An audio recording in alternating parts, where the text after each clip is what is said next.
You're listening to Two Bobs, Conversations on the Art of Creative Entrepreneurship with David C. Baker and Blair Enns.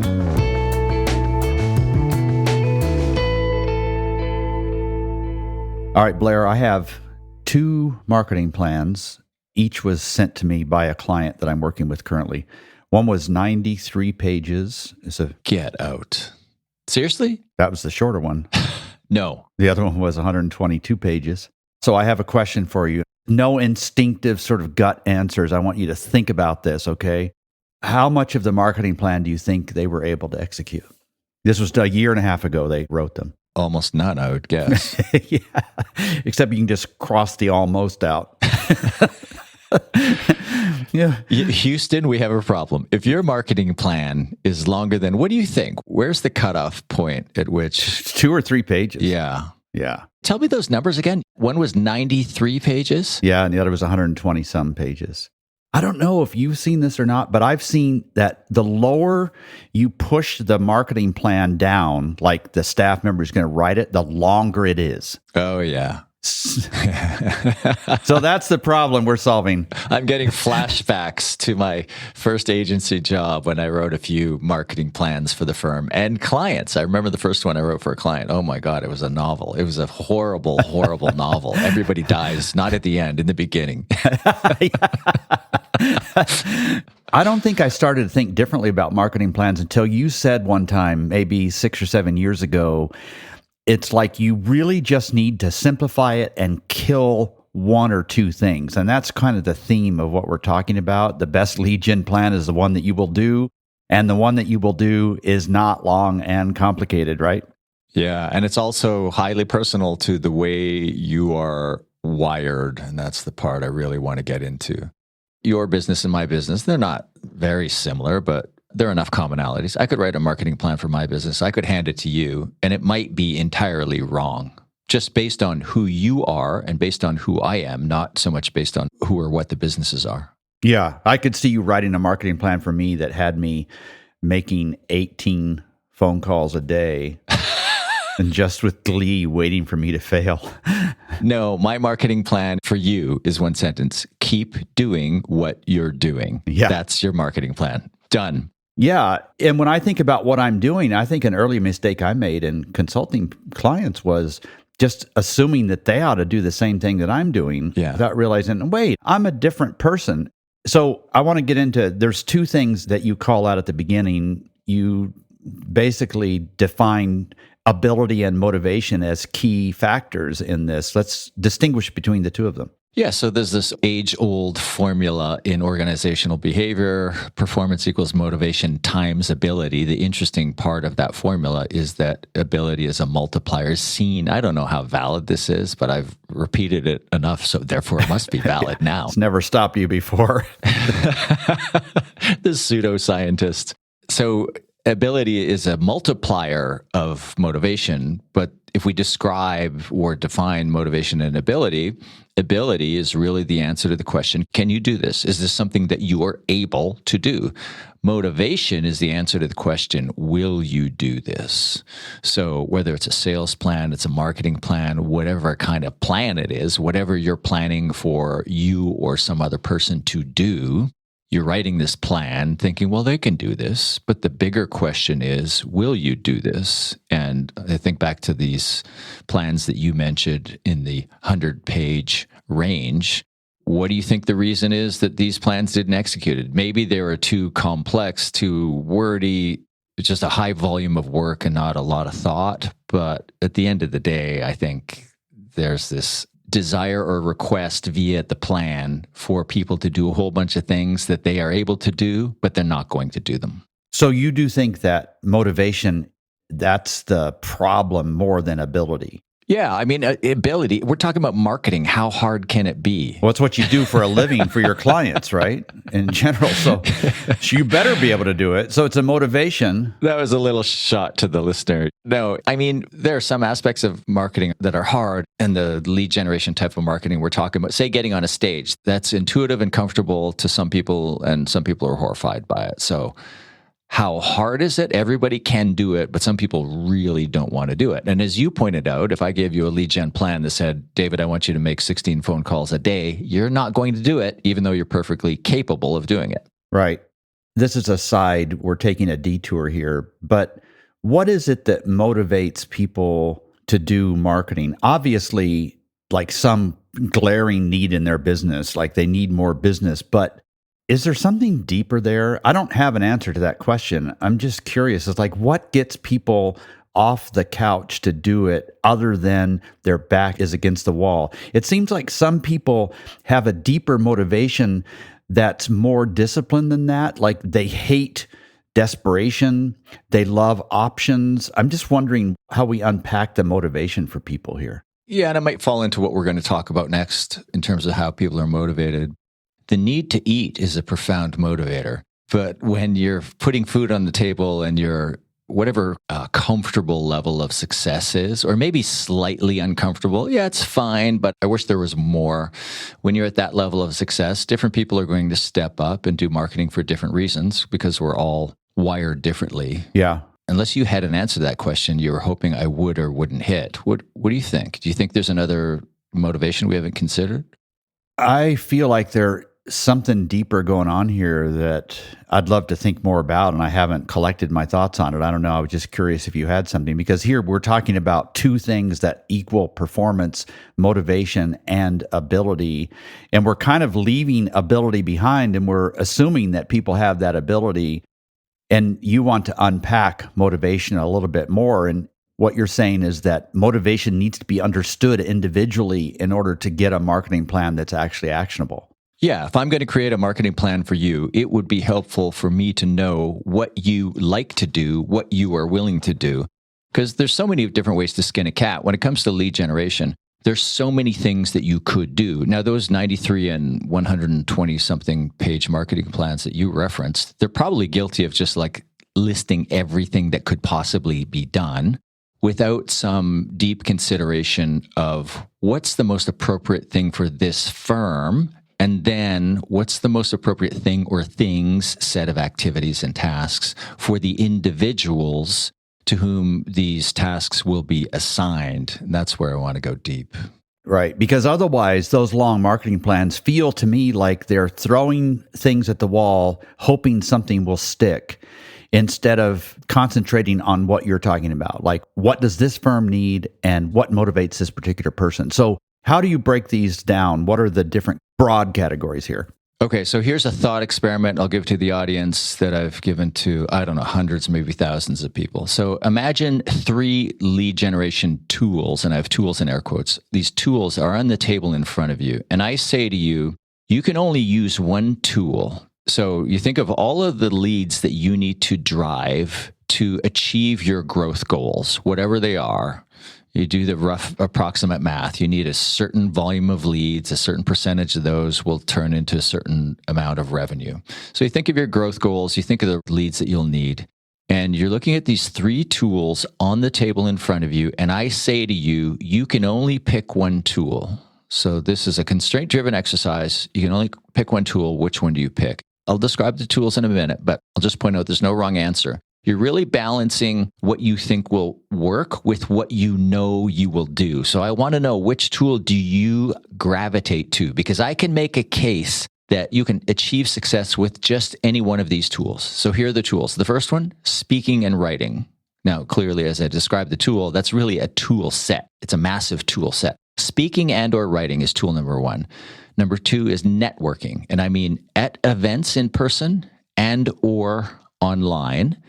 And number 3, unsolicited outreach, email, phone calls, direct messages on social media, however you want to do it. So the tools, again, speaking and or writing, number 1. Number 2, networking at events and or online. And number 3, unsolicited outreach. So I want the listener to take a minute and think, okay, if I could only use one of those tools to drive all the leads required to achieve my growth goals, which one am I going to choose? Now that you've chosen one, go ahead and add a second one. Now you have prioritized that list based on, my assumption is, and I'm generally correct and won't always be correct, based on your motivational makeup. Right. You would choose one for yourself, right? Yes. And you? Speaking and or writing, same thing, yeah. And then number 2, my second one, my B plan would probably be number 2, networking at events or online, like participating in LinkedIn, for instance. Who picks number 3 first? Who picks unsolicited outreach?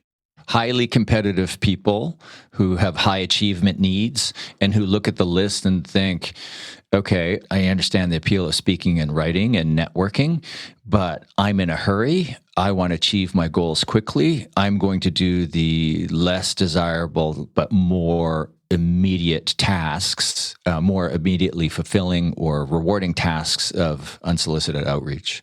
Wow. I admire those people. I do too. I am not one of them. I would place that second, even though you and I are wired to the same extent because we've tested this when it comes to network, when it comes to the need for affinity or affiliation, it's low in both of us. I just abhor the idea of networking. I like going to events. I like meeting people, but going to an event thinking I'm going to actively network, I would rather cold email people than I would build an approach around networking. Yeah. Now, I'm not right. And it's not that unsolicited outreach is better. It's better in some ways and it's worse in other ways. And we can talk about that in a few minutes. Now, this is just a personal preference. So what are the things that I'm going to do? Yeah, I'm going to speak and write. I see myself as a writer and other reasons we'll get into here. I know I'm going to do that work. The challenge is if you chose that tool, the first tool of speaking and or writing, these are high status, low immediacy activities. So I did a talk this morning to a group in the UK, and I made this point, and I said, you want to be seen as the expert in your space, you want to drive inbound inquiries, maybe you decide to write the definitive book on your area of expertise. Maybe you'll get that book finished in 2 years, maybe. I've learned it takes me 4 years to write a book, 4 painful years, and then another year to get that book out into the marketplace, and then maybe 3.5 years since the day that you started, maybe it's driving leads. Now, speaking works quicker than that, but these are high status, low immediacy activities. We'll come back to that. Yeah. When you look across an audience, let's just say that most of the people listening to us are running firms, so they're entrepreneurs. Would you imagine that people would choose these in roughly equal groups or not?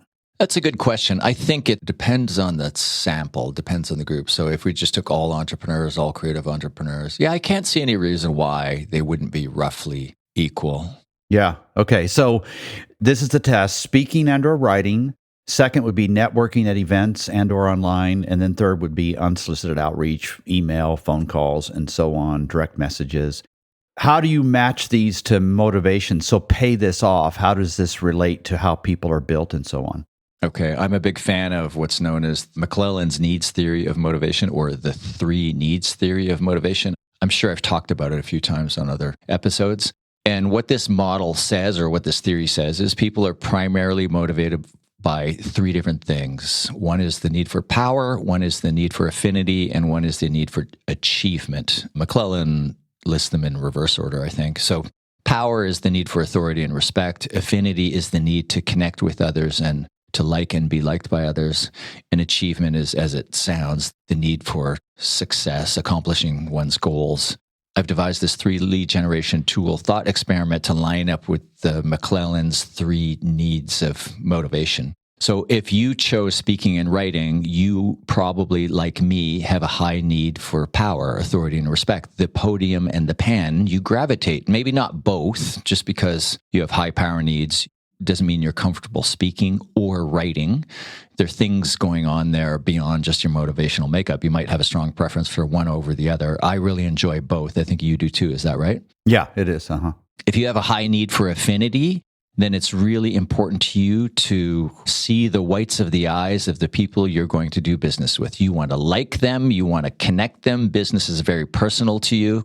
Therefore, you are a natural networker.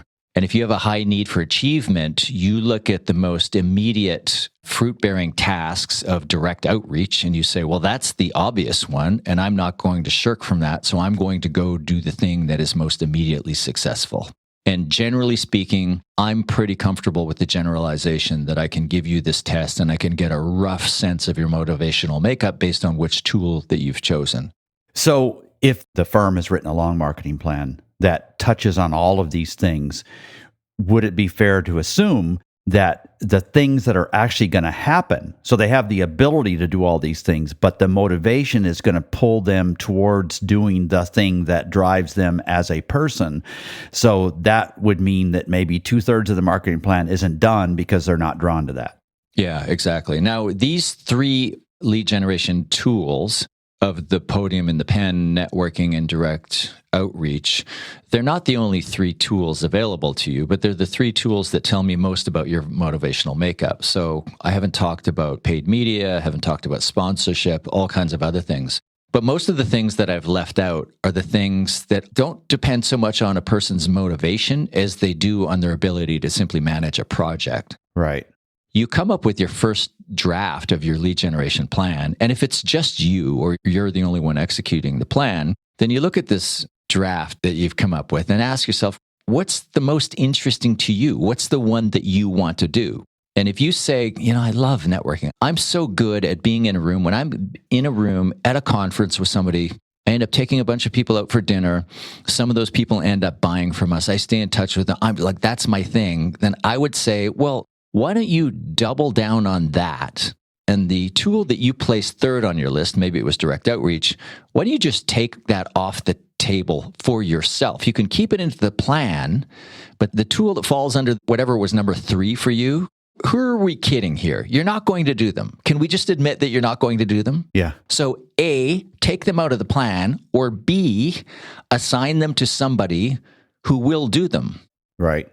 I make the point in this article that it feels like I'm giving you permission to just skip the vegetables, skip the broccoli, and go right to the peach cobbler.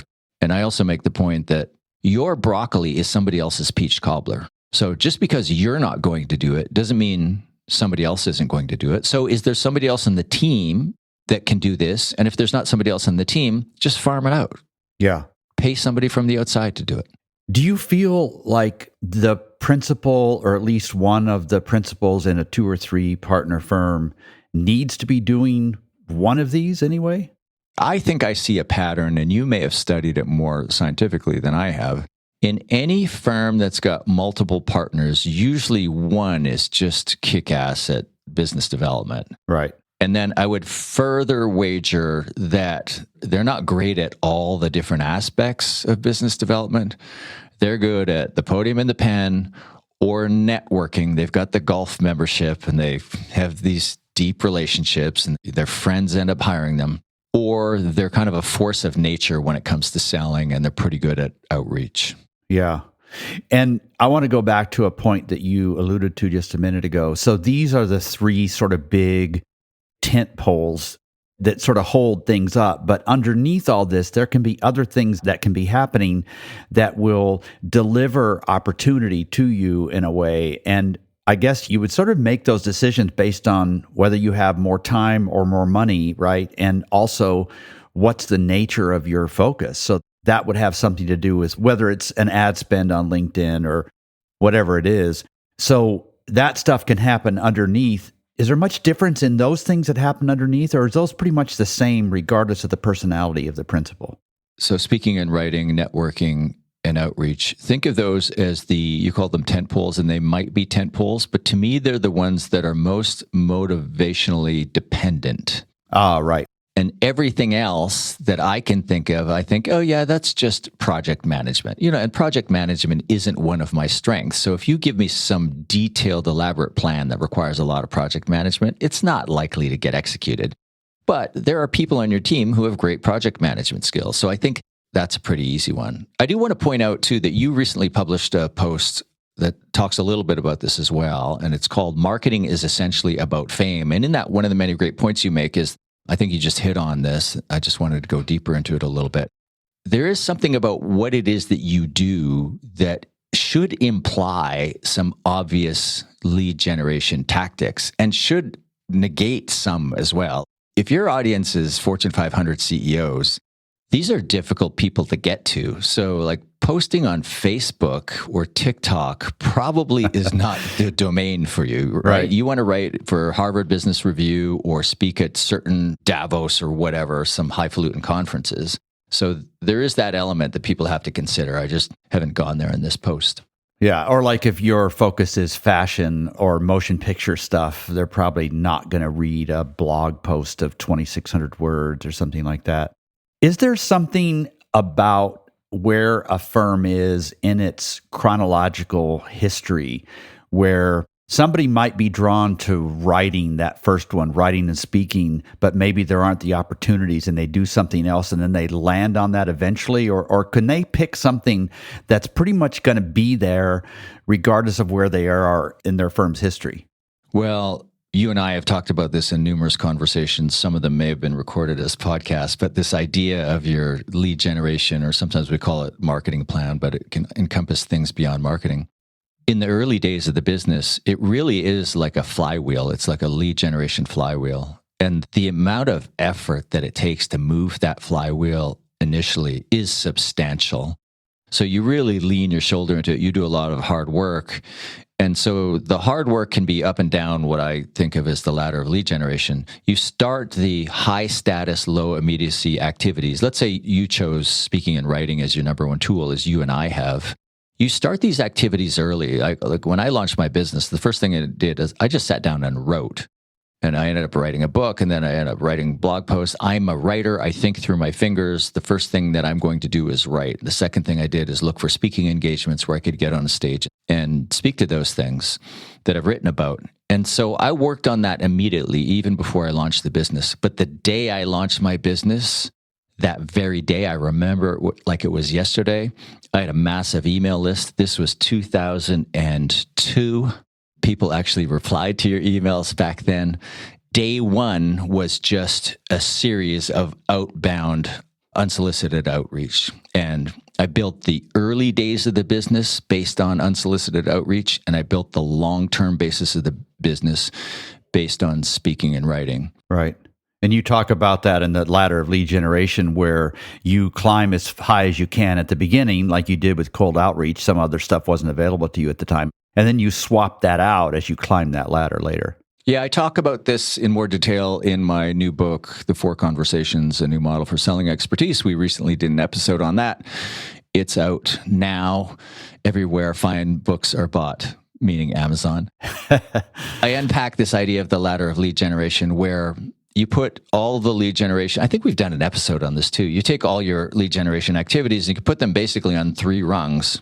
The highest rung is the high status activity. The low rung is the lowest status activities. And the trade-off with high status tends to be low immediacy. With low status tends to be high immediacy. So you really want a balanced lead generation plan, kind of as I've described how I launched my business in 2002. You have to do the immediate stuff because you need leads today, right? Basically, I'm making the mistake of assuming everybody's wired like me and that you should do these things. But if you don't do them, maybe there's somebody else in the organization who can do them. Yeah. It's best to have a balanced lead generation plan where you're doing things across the ladder of lead generation. So you're generating high status activities, leads in the future, but you're getting leads now. So what I'm taking away from this episode is I'm in a firm, we're writing the marketing plan for ourselves, and I see what I've assigned myself to do, and I'm just dreading it. Well, that is not going to it's not going to happen. And so instead of the typical response, it's like, well, get over it, be disciplined, do what you should, do what the firm needs of you. That's not necessarily the right approach. Land on something that you're actually excited about. Yeah, play to your strengths. Strategic Coach founder Dan Sullivan has this great line. He's got many great lines, but this: if you keep working on improving your weaknesses, you're going to end up with some strong weaknesses, which I think is as funny as he means it to be. Play to your strengths. Why try to get better at doing something you don't even want to do? And if you're honest with yourself, you know you're not going to do it. To focus on the things that you will do. If you double down on that, and if you have more immediate needs or whatever's missing, just accept that they need to be done, but you're not the person to do them. And there's a sigh of relief everywhere as Blair says, cobbler for everyone. And remember, your broccoli is somebody else's cobbler. I don't know if that's true, but we'll just end on that. Thank you, Blair. Thanks, David.